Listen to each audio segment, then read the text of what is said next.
And this is where we brought our combined almost 80 years of experience as educators to the system is that, look, there are so many decisions to be made about everything every single day, all day long. We've curated some really good content for parents to be able to use, not to have to Google, what are some good conversation topics for my family. I mean, that's great. It's great to be able to do that, but it's just not as intentional and as focused. And so our goal is really, it sounds trite, but it's not. Our goal is to make the world a better place, one family at a time. Hello and welcome to episode 170 of our podcast here at Human Restoration Project. My name is Nick Covington. Before we get started, I wanted to let you know that this episode is brought to you by our supporters, three of whom are Darren Ushinowski, Kimberly Baker, and Corinne Greenblatt. Thank you all so much for your ongoing support. And with the help of teacher-powered schools, Learning Inspire Ed, Sokol Moran Partners, StimPunks, and What School Could Be, the lineup for our fourth annual virtual Conference to Restore Humanity is complete, focused this year on the quest for connection, from July 21st through the 23rd. If that sounds interesting to you, tickets for the whole conference start at just $50, and you can find the full lineup at humanrestorationproject.org/conference. For as much as schools are a necessary collaboration between communities and families, we haven't spent much time, if any at all, on this podcast focused on parenting itself. Well, that changes today, as I'm joined by Steve Shapiro. My name is Steven Shapiro. I've been an educator for 34 years, mostly in high school, and I've also taught in college and taught in middle school. I've been a school leader, big focus on experiential learning. A lot of my work has been really around creating powerful and enduring learning experiences for young people. And over the course of my career, I watched the deterioration of young people's mental health and felt really called at the later part of my career to focus more intensively on helping young people grow up healthily and deal with the chronic anxiety, depression, and loneliness that we're seeing across the country and across the world, really. And Nancy Shapiro-Rapport. Hi, Nick. It's good to be with you. My name is Nancy Rapport, and I also had a 34-year career as an educator. Started as a teacher, English teacher, but moved and spent the majority of my career as a middle school counselor. And so I've been working individually in groups for a long time with students, with adolescents, on managing mental health and anxiety and depression. And I, too, have seen it skyrocket. But I frankly spent a lot of my time with parents and helping parents through the struggles of knowing how to stay connected with their kids and to have an impact on them as they started growing into those teen years a little more fully. Retired educators, siblings, and co-founders of Our Family Culture. Our Family Culture is a platform dedicated to helping families build strong, intentional cultures rooted in shared values, traditions, and meaningful connections. Through stories, guides, and community support, it empowers families to create lasting legacies centered on purpose and togetherness. I think it's so interesting, both of your backgrounds, if you think about it. I mean, that's nearly 70 years combined between the two of you. It's just an immense amount of experience in schools, particularly vulnerable ages. Nancy, the experience of middle school is a really precarious one as kids make a transition from elementary schools into their adolescence, coming into their own, and then the handoff to Steve at the high school level is really fascinating. Now, you both retired from long careers in schools, but instead of spending that time at the lake or at the pickleball court or anything else like that, you've taken on this new phase of your work life, supporting kids, parents, and families in a whole new way. So how did this family collaboration for families come to be, and what led you to create Our Family Culture? That's a great question. Honestly, this is something that Stephen and I have been talking about mostly around Thanksgiving time each year when we're spending lots of time together, really talking about families and about culture. We're both culture builders. We have been. It's been a huge part of what we brought to our experience as educators, that nothing great happens without first establishing a powerful culture with your students. And when we talked about even talking about our own family, talking about what we want for our own children when they have their families, if they choose to have families, we just talked a lot about how the world has gotten so very complex since we raised kids even. Our kids, my daughter is 31 years old today, and my son is 27, and we didn't have to deal with social media. We didn't have to deal with the influencers that are trying to grab everyone's attention. And we talked a lot about how can we have an impact once we're retired? What can our work continue to be in our retirement that could be powerful, impactful, and really focus at the heart of it, which is family. I would add to that that we witnessed during our time as educators some families that were doing great, some kids that were doing great.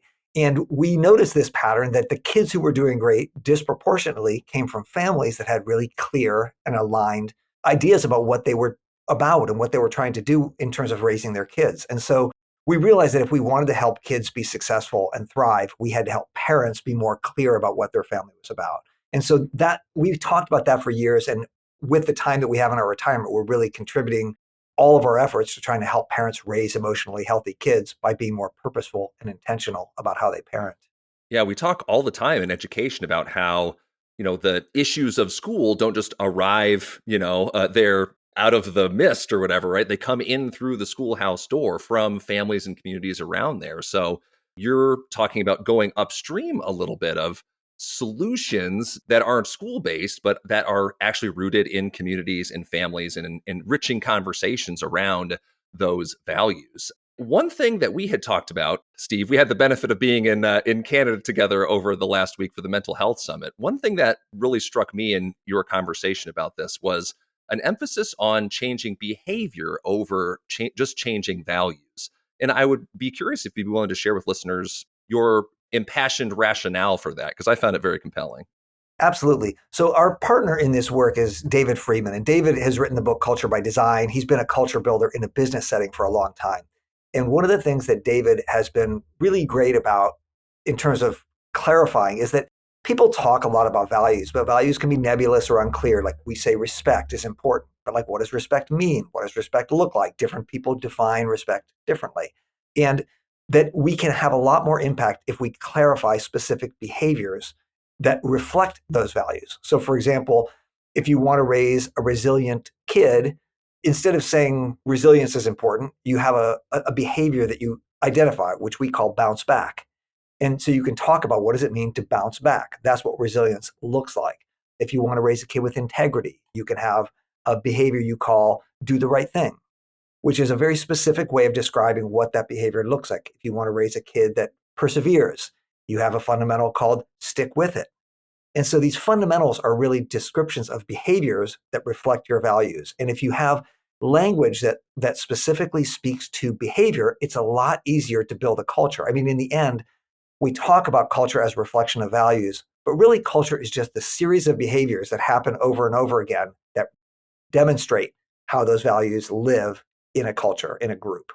I think it's so different from our conversation in schools, which in my experience was usually framed around PBIS, positive behavior interventions and supports, which are these big value driven things that you decide on as a school, right? We had honorable, accountable, willing, and knowledgeable. So it spelled hawk because that was our mascot. And in all of the rooms, we'd had signs like, "What does it mean to be a hawk in this place and that place and the other one?" And really, sort of what it meant, it was an appeal to behaviors and action and culture, but not really rooting them in those, right? It was in these big nebulous ideas and kind of almost assuming that by osmosis you would come to be these things, or you'd have to read a sign to figure out what it means to be a hawk in the bathroom and in the media center and in the hallway, as opposed to rooting them in these more concrete behaviors. And that's one thing that when I was playing around with the Our Family Culture app, which is wonderful, that you guys have built and put together here. As you're selecting those family fundamentals, then you're actively choosing those habits and those behaviors that you're going to engage with as a family that come to define your family culture. So could you speak more to those fundamentals and perhaps the steps that people take to create their family culture? It's funny that you talk about PBIS because when you're in a school and you're trying to support students in living these values, It's very hard because you've got kids coming from all over the place, experiencing different things in their home environments. And so we want them to embody these different values that the honor, the integrity, whatever it is that we've chosen for PBIS. And then teachers get discouraged pretty frequently because there's not like a complete system for figuring out how to teach those behaviors systemically to kids and to have those to have the follow through at home as well. And so what we decided is by going upstream, like you said, with families, we have worked together to build a system in conjunction with David Friedman, whose system that he uses business to business has been so successful. We thought that this system would make a lot of sense in families. And so for families to identify what their fundamentals are, and when I say families, I really mean parents. So the Our Family Culture app is designed for parents to identify what their fundamentals for their family, what they want them to be. And so we have written and built a library of 44 fundamentals. And, Stephen talked a little bit about how they're not values, their behaviors, but in each behavior are values embedded. And so instead of trying to pick something a little more nebulous, like the value of persistence, we have the behavior, stick with it, and a description of that. So the way that our system works is that when parents sign up for the system, for Our Family Culture, they first of all are greeted by me and Stephen, because for us, building culture and having the Our Family Culture community is incredibly important to us. We want people to know that we're walking the walk right along with you. And then the first step when you download the app is that you get to select the fundamentals that you want for your family. And it's hard. It's a great exercise. We had a lot of people beta test this program for us, and we got very good feedback about things that worked and things that we have made changes to make it more family friendly. But what we ultimately found is that when parents are selecting their fundamentals, and we recommend between 13 and 20, which sounds like a lot, we recommend between 13 and 20, they have a really hard time narrowing them down because there are so many that they want to work on. And so we talked through a little bit about what that means and how you identify your family fundamentals. And some people are like, just because I didn't pick it doesn't mean I don't value having an open mind. I just don't have enough room in my list of fundamentals.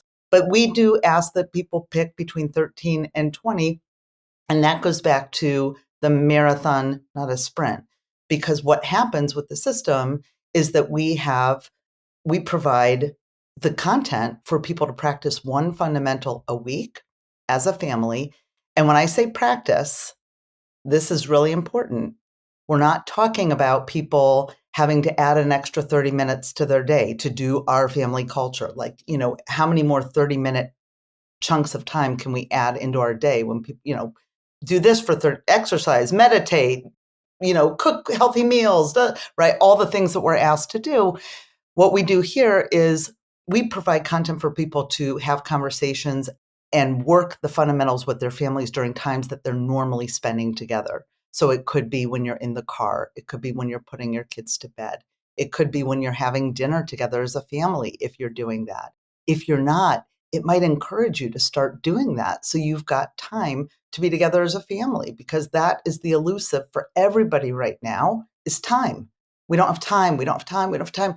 What could be more important than building your family culture and having your kids really get what it means to be a part of your family? It's an interesting question to ask. I think if you're a parent yourself listening to this, or even if you're just watching your friend's parent, what are the core things that you really are trying to raise in your kids? What are the most important things you're trying to teach your kids? And we asked a lot of parents this question, and one of the unsettling realities is most people have a difficult time answering the question. I mean, there are a couple of easy things. So we want our kids to be kind or honest, but very quickly it's like, well, let me think about it. Maybe, and then if you have two parenting partners, write down what do you think are the 8 most important things you want your kid to learn, and then your parenting partner, it's almost certain that you're not going to have the same lists. Parents have really not intentionally created this clarity about what they're trying to raise their kids with. And what's obvious to everyone is you're very unlikely to hit a target if you haven't defined the target. So part of the beauty of our family culture is it's helping families say, this is what we're about. These are the 15 things that we really want to focus on. And before you do anything with the system, that in itself is a very powerful thing to clarify with your parenting partner, if you're parenting with a partner, what you're really trying to do in terms of your child rearing, what you're trying to really accomplish in terms of the kinds of kids you're trying to raise. Absolutely. And I want to add in there too, we talk about parenting partners, and it's really important because families come in all shapes and sizes, and we respect that completely. And so, I personally was a single mom. And so I didn't have a parenting partner. I mean, I had my kid's father that I would talk to occasionally, but most of the load was on me. And so I think it's important when we talk about parenting partners, this is a system that anyone can do, whether you're parenting on your own or with others. And parenting partner can mean a lot of things. It could be a grandparent who, someone who is your main confidant, who you talk about your parenting with. It could be a very close friend. It could be a neighbor. It could be just anyone who is in the conversation with you about parenting. And I think it's really important to recognize that we talk about parenting partners, but we also recognize that families come in all different forms, and our family culture is for everybody. Yeah, certainly an emphasis just on caregivers being intentional about values. And I think that's what I appreciate so much about this is providing a really safe structure and support for people to not just have to brainstorm again out of the ether, what are my fundamentals, right? Like good luck coming up with that list, but it was really helpful in my experience with it just to be able to have that big long list, and knowing that I was going to have to pick at least 13 to get in the door really was just like, oh, I did wrestle with which ones, oh, I really like this one, but this one, and I don't want to leave this one out. So, for example, like one of the first ones I selected was appreciate differences, and in the language that you both have shared here, now that would maybe allow me to talk to my family about like, hey, how can we as Covingtons appreciate differences? And you provided this definition to say like, yeah, people come from different backgrounds, different races, religions, cultures, abilities, lived experiences. How amazing. Engage with and appreciate the special gifts of people's differences. So even if, you had younger kids who said, well, what does it mean to appreciate difference?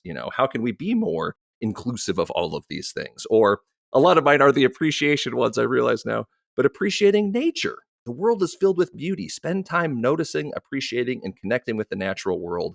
Listen to nature's teaching. So again, when you ask, what does it mean to be a Shapiro or a Covington? That language is there, but it goes further than just deciding what your family fundamentals are, as not as difficult, right? But as difficult of a choice as it is to sort of narrow those things down and really pick and choose. That's not the end, because then you have to build that intentional time, and you all provide those little micro supports and those nudges to help find that intentional time. Can you give some examples of what those other nudges look like as you go through the week? I know I was prompted for my next Sunday check-in. I think I missed the Wisdom Wednesday because we're recording on Mhm. a Thursday. Could you both provide examples of what those things look like?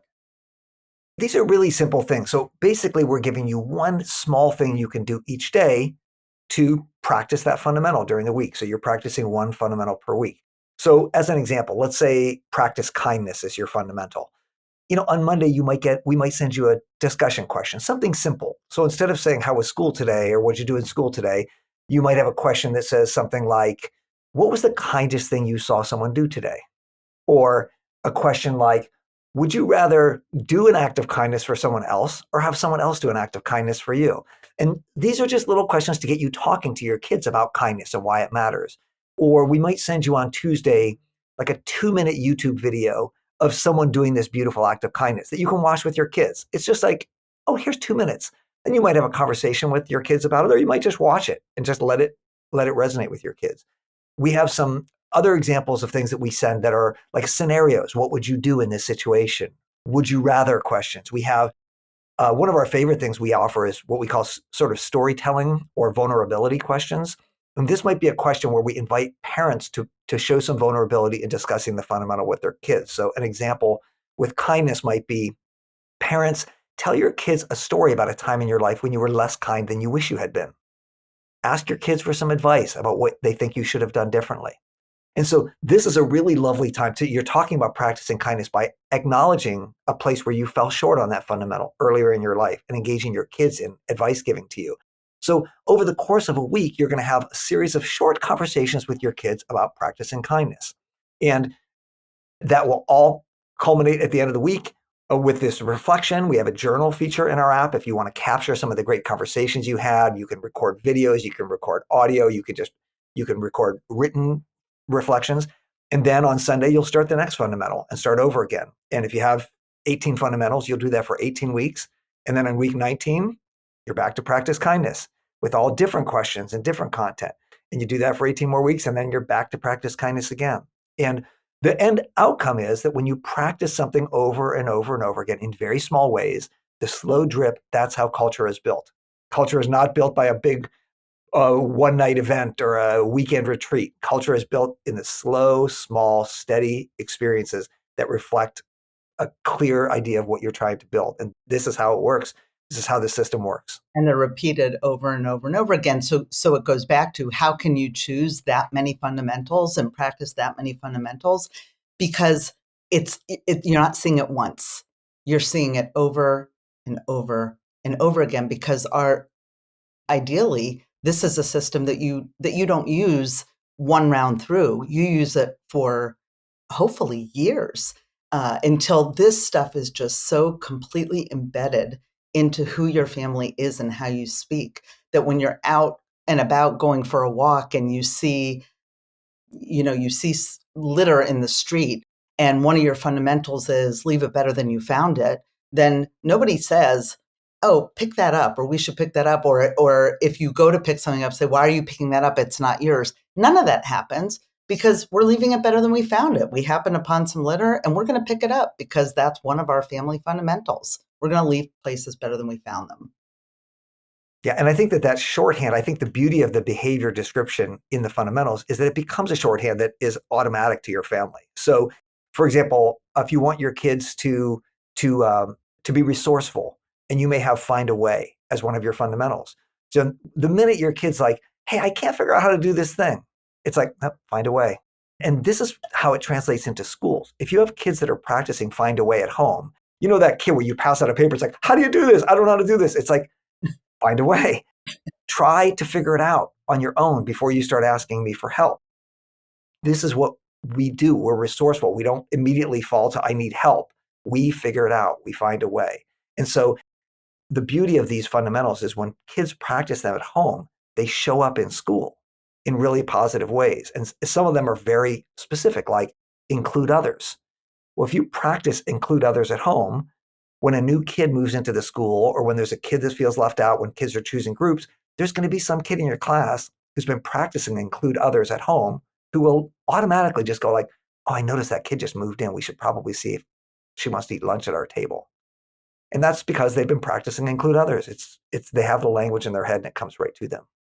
And so as we think about people practicing fundamentals and working with our family culture, we imagine cultural shifts in families, not only families, but parenting is a hard thing to discuss with other parents, because sometimes it feels very, very judgy or a little bit too comparative. And so if you are working with our family culture and your friends also decide to do that as well, think about what your conversations could be like. What fundamental are you guys on this week? Has anything shown up for you that surprised you? You're having these more fulfilling conversations. But ultimately, I think for Stephen and I, our big hope is that it has the power to change communities. So as school leaders are thinking about, how do we engage parents in the work that we're doing? You can't do PBIS in isolation. It doesn't work. You have to be able to practice it back and forth. And it is not important that families have the same fundamentals. It doesn't matter. Everyone has their own unique combination, will have their own unique combination of fundamentals. It just matters that you're being intentional and you're focused on those. At one point, I heard you mention Wisdom Wednesday. And that is part of how we are trying to keep our family culture a community, is that we've decided on Wednesdays, no matter what fundamental you're on, no matter where you are in your rounds, everyone will receive a 2-minute video that is just a little bit of parenting wisdom, a little gold there for you to think about. Maybe it's something that in our family culture, family decided, like, we had this great luck doing this one ritual that was so simple. We want to share it with all of you. So it could be something like that. It could be a parenting expert who is giving just a little bit of wisdom on how to approach something specific. So Wisdom Wednesday is the same for everyone every week, and it's designed for us all to take a breath in the middle of the week and just get some gold.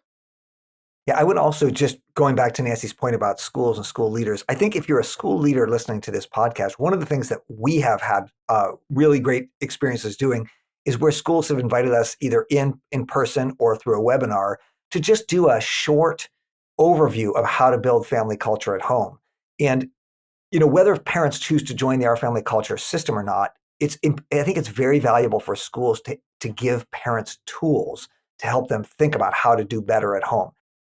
Teachers often complain about how parents need to do this and parents need to do that. But what we have to realize is parents are all doing the best they can with what they have. If you want parents to do better at home, you have to provide them with tools. You have to give them some support in doing that.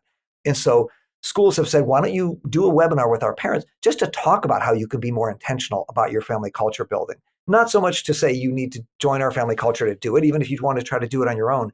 But if you want kids to show up better at school, we have to think about, as leaders, how do we help parents provide better support at home so those kids are more likely to show up better for us when they get to the school doors. Yeah, the intersection with school, just to me, couldn't be more obvious. I mean, none of the fundamentals are in conflict with each other, right? They're all complementary. It's wonderful that families can choose different complementing values and have a focus and make that the focus of a conversation. But also, to both of your points here about school, the intersection there could be, a PTO has a book study. And instead of a book study, it's let's just be intentional and come to the table, and each one of us can talk about fundamentals, or you can do it at home and bring that, to a bi-weekly sort of get together, just like I've seen my local school district do with, kids and anxiety and parent groups about cell phone use and all these other kinds of issues. This just allows, again, a more intentional conversation to be had about those fundamentals. And then kids and parents, well, I guess kids are bringing that language into school with them. Hey, the next step might be to work on that with teachers a little bit, right? What does it mean to, I'm looking at my values here, what does it mean to wonder, wonder, wonder, or to stick with it, or roll with it, or to make a difference? Then you're equipping everybody, right, with this common community-based language about, again, habits and behaviors. We don't have to say values. Our habits and behaviors will speak to values and culture that we create. And I have a question, Nancy, for you in particular, because almost 4 decades as a school counselor, I wonder, how would this have changed the conversations, that you had? I imagine my relationship with counselors when I was in the classroom and sort of the role they had. How would something like this have changed those conversations for you when you were working as a school counselor? Oh, I think it would have changed things tremendously. Just to be able to have the language with a parent and say, "Tell me a little bit about what fundamentals you're practicing at home. Tell me what is most important to your family." And then you can take whatever issue surfaces for the parent and talk through it as it relates to their different fundamentals and trying to attach it. And frankly, we're spoiled as educators in that we have learned how to build culture. We don't have a choice. You have a group of kids come in each year. You've got to build culture so that determines in the beginning of the year what your school year is going to be like. And so that is natural for people who are educators. Parents don't have that same kind of training. And so just the gift of giving parents the language to be able to talk with their kids such that when they would come in, my guess is they might not come in as much, to be perfectly honest, because they know how to work through some of the things with their kids at home. Whatever the case was, it's like if we had the fundamental language to speak with, then we could talk about, well, what's important to you? Do you want that fixed for your child, or do you want your kids to bounce back, or to keep their cool when something happens? Do you want to teach them how to keep their cool? Because there are mean people. There are people who say things that aren't kind. And so how do we respond to that in the world when that happens? How do we not be reactionary? How do we figure out how to keep our cool when things don't feel great? Yeah, common language leads to common conversations. So I see that as the way forward. And Steve, I'm just curious as well. Again, from the experience of as a classroom teacher, how would you have seen this differently had parents had access to this? There are things that teachers complain about that they wish their students were better at. Like teachers get frustrated when a kid doesn't try to use their resources and just immediately starts asking for help. It's like, let's figure it out as opposed to just ask immediately, or practice self-reliance is another fundamental. It's like, I can do this on my own. I can figure it out. We have fundamentals that have to do with collaboration. So do your part. So if you want to be the kind of person who, you want to have kids who are like, if you're in a group, that's one of the great complaints about groups. It's like, oh, people don't do their part. So there's all these fundamentals that will actually show up in terms of how kids interact in the classroom in really positive ways. I think also if you're a teacher who's also raising kids, I think something very clear will happen if you do this with your family. If you use our family culture with your family, what you'll realize is, oh, I see how this system works. And you will start to apply the same system, the same process to your classroom. So I think actually this will be the teachers who choose to use our family culture as a family tool will end up finding it to be very useful as a classroom tool as well, to be more intentional about the culture they build in their classroom and the process for making that culture live. I so agree. They're just such natural collaborators. It's a good tool for that. I'm curious then too, just from your own personal perspectives then, how has our family culture helped you be more intentional parents of adult kids now? A little bit of a different angle there. And what stories have you heard from other families about how this process has helped them? Well, Stephen has been using this with his family. He's got the gift of three adult kids who are all very healthy and in good places. For me personally, I have a son who is autistic. And so it's a little bit harder for me. However, we still talk in fundamentals. We still my daughter and son and I went through and looked at fundamentals together and talked about them, and it's not as easy, I'll admit, for me to do with my adult children as it has been for Stephen, but it's still something that's important to me because this is my work now. This is what I'm living. And so my family in particular has worked very hard in the past year just to bounce back. We're working the bounce back fundamental pretty hard, and sticking together, being taking care of each other and being a family. Yeah, I would say two things that we observed. One is a lot of parents who started using this immediately reported to us that they're having better conversations with their parenting partner. So, like, people are saying, I, first of all, have more clarity about what my partner and I share or differ in terms of what's important to us. And this is so, so important because sometimes we have slightly different fundamentals that we approach parenting with. So I'll give you an example. I really believe in fight for what's right. I'm a big social justice guy. So I want to raise my kids with fight for what's right. My wife is really a big show respect person. Okay. So let's say our kid goes to school and the teacher does something that they think is not fair, and our kid challenges the teacher. And then we hear the story, and I'm like, oh, good for you. Like, that was awesome. You fought for what's right. And my wife's like, bad for you. You didn't show respect, right? So what now happens is instead of my wife and I fighting it out, we can both recognize, she can say, Stephen, I understand. Like, that's cool that we want our kids to fight for what's right. And I can say, Susan, I get it. We want them to show respect too. And now we can say, we're having a conversation about how we can tell our kid, that's cool that you fought for what's right, but let's talk about how you could do it while showing respect at the same time. How can you do that in a respectful way? So instead of parents fighting out their fundamentals, they can actually have language to talk about them in a healthy way. So we've seen actually real improvement in couples' relationships with each other because they have a new way to talk about the things that they're doing with their children. So I Yeah. think that's one really important outcome. I think another really important outcome is that we hear from families that they're having better conversations with their kids. So, there's that awkward thing where like everyone's on their phone and you see people at a family at a restaurant and everyone's on their phone. They're not talking to each other. What we're finding is that families that are using our family culture are just able to have better conversations with each other because they have more purposeful and directional conversations.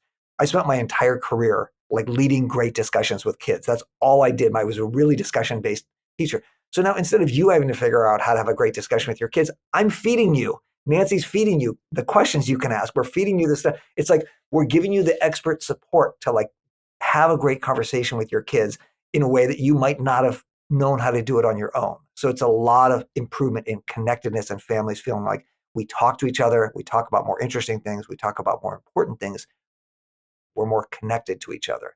One of the great challenges right now is the challenge of loneliness. A lot of kids feel alone and lonely. A lot of adults do too. And part of the promise of our family culture is you will be closer with your family as a tribe. So no matter how lonely you feel in the world, you always know, like, I've got the Shapiros. I'm a part of the Covington tribe. I'm a part of the Rapport tribe. We have each other. And we're never totally alone in the world because we are a team together. Another piece of feedback we've gotten from people who've used the system is that they are learning things in Stephen mentioned the vulnerability questions that we have where we ask parents to tell a story about a time when the example he used is maybe weren't as kind as they would have liked to have been. And so what we're hearing from families is that they're learning things about their partner. They're hearing stories that their partner is telling that they never would have heard. But we're sort of getting into those in a way that makes family members hear things and learn about each other in ways that they never would. A couple things have bubbled up for me as you both been talking, coming back to this idea of, the conversations that exist over those fundamentals. It's not even so much that they're conflicting, but we have to then find the intersection of all of those things, right? Like, how do each of these values then coexist? Or is there, any tension between, say, fighting for what's right or showing respect? When can fighting for what's right actually be a sign of respect or self-respect? Or how do we do some of those things together? Coming back to something, Nancy, you had said earlier, right, about the app as a sort of as part of the process, right, as the delivery vehicle for the process. I even think that might sell itself short a little bit, right? If we think about how apps almost become habits. I have a muscle memory with my fingers about where all the apps on my home screen are. If it's on the wrong page or something, I'll hit the wrong one and end up opening something I haven't opened in a year. But I think, the success of a lot of tools that people use every single day that might be more gamified and things like Duolingo and all these other kinds of things. Again, they're just there to help create habits about language learning or about social media use. A big way to break that habit might be just to move that app. So you have to be intentional about finding it in your thing. And in that moment, you can, oh, I didn't want to be on Facebook right now. Okay. You could, conceivably replace that Facebook icon with the our family culture acorn, and that could be a new way to help prompt, some muscle memory around those conversations. So I think don't sell that short of, having that the convenience for the apps that I think maybe a lot of people believe are harmful, and replacing that with a positive habit instead. I think there's a lot of value, in that. I think there's a lot of value in making the good things as easy and convenient as, the time consumers, the attention stealing things, to have a moment to be intentional with your family. No, you're absolutely right. We lean a lot on James Clear's Atomic Habits and recognizing the power of those small habits that you do. If you do them a little bit each day, that just becomes part of your routine. And we're hoping that our family culture will become an atomic habit for many people. The other thing I think is sometimes people think it's ironic that we're delivering this content via the cell phone, which is part of the problem. But the beauty of our app is that the idea of the app is that not that we want you to stay on it for a long time. I mean, the idea of Facebook is they're gamifying it to try to keep you there all the time because they're selling advertisements there. We're doing the exact opposite. We want you to get on the app, see the question, and then put down your phone and go talk to your kids. So really, ideally, it's the kind of app that you might literally spend 30 seconds or a minute on each day just to get the nugget and then go have the conversation with your family or do the activity with your family or watch the video with your family. So this is the opposite of most apps, which are the longer you stay on it, the more successful they are. For us, it's the less time you spend on it. Get on it, get the thing, and then sit down with your family and have a great conversation. And this is where we brought our combined almost 80 years of experience as educators to the system, is that, look, there are so many decisions to be made about everything every single day, all day long. We've curated some really good content for parents to be able to use, not to have to Google, what are some good conversation topics for my family. I mean, that's great. It's great to be able to do that, but it's just not as intentional and as focused. And so our goal is really, it sounds trite, but it's not. Our goal is to make the world a better place, one family at a time.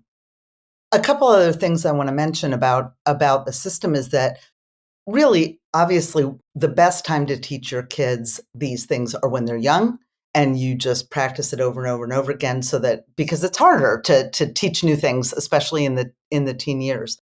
But we are really appealing to all ages. For kids that are very young, we have children's books that are aligned with every single fundamental. And so if what you do for the first couple rounds is you're reading various children's books that go along with the fundamental with your kids, then they're getting it. They're hearing it. They're hearing the way parents are talking with one another. We say in our introduction, when you start with the app, is like, parents, the one warning we want to give you is that make sure that the fundamentals you pick, you're prepared to live. Because if you don't, your kids are going to call you out on it. And that's a beautiful thing. We want to be able to hold one another accountable for the things that are important to us.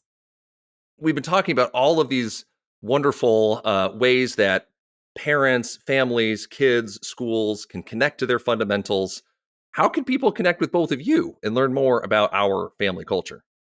One of the important things is people think, I don't know how this is going to work or if it's going to work. We're offering a free 30-day trial for anyone who wants. So if you're like, I don't know if this is the right thing for me, jump on and just try 30 days for free. It'll give you time to choose your fundamentals and run through a few weeks of it and see if it's right for you. So there's no risk to do that. The other thing is, depending upon when you're listening to this podcast, we are offering, because we're a new company, we're offering a founder's discount to make it really affordable. So like less than $10 a month if you use the code FOUNDER. So when you go to the app and you register, when you go to there's a coupon code section, put the word FOUNDER in there and it will discount the price for you. So you can go to our website, which is ourfamilyculture.org. And so that will be one thing. We'd encourage you to reach out to do that if you want to talk with us. And that could be to learn more about our family culture or to talk about how we can help support your school. If you think that that's an important thing we can do to help work with parents in your school or with your PTO or with groups or organizations in your community. We think that that's one of the really important opportunities is for schools to help support parents. And we would love to be able to be resources for your parents in your community. Feel free to reach out to us directly. Our emails are nancy@ourfamilyculture.org or Steven, Steven, at ourfamilyculture.org. We love to hear from people and we will respond to you. Thank you both so much for joining me today. Nick, thank you so much. This was great. It's a pleasure, Nick. Thanks for having us. Thank you again for listening to our podcast at Human Restoration Project. I hope this conversation leaves you inspired and ready to start making change. If you enjoyed listening, please consider leaving us a review on your favorite podcast player. Plus, find a whole host of free resources, writings, and other podcasts all for free on our website, humanrestorationproject.org. Thank you.